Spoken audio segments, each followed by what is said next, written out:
you don't already know how to use this book in nursing school, you're wasting so much time and money. So let me teach you how to use it. First off, there is a brief overview of how to use the book in the beginning, so you don't have to learn everything, but it's quick and easy to use. It's a reference book. It's not a novel, so you don't have to worry about reading the whole thing. It's split up into sections. Section 1 gives you some information about using the nursing process. You don't actually have to read this if you don't want to, but if you're having trouble knowing what information to assess when you're actually with your patient during clinicals, then this can be a really good guide to helping you out with that. It even includes some case studies so you can learn by example. But if you're just trying to get your care plan done quick, then section 2 is where you want to start. This has a list of all kinds of different problems that your patient might have.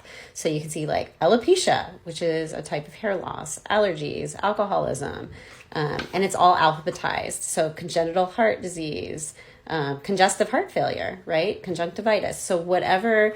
It might be a nursing diagnosis. It might be a medical diagnosis, or it might be a symptom, but you can look through and you can find it here.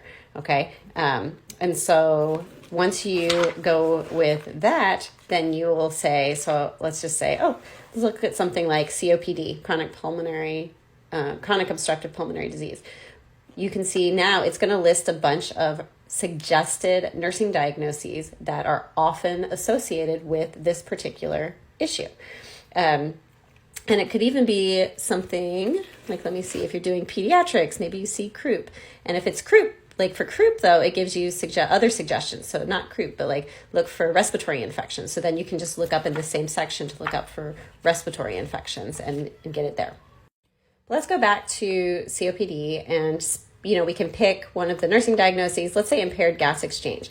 It also gives some related to, so we can say, related to ventilation, perfusion, and inequality. And then if you want to say as evidenced by the AEB, then you would go back to whatever assessment data you had. And you would just plug in the symptoms or the self-report or the vital signs or whatever it is that makes you think that this would be an appropriate nursing diagnosis for your particular patient.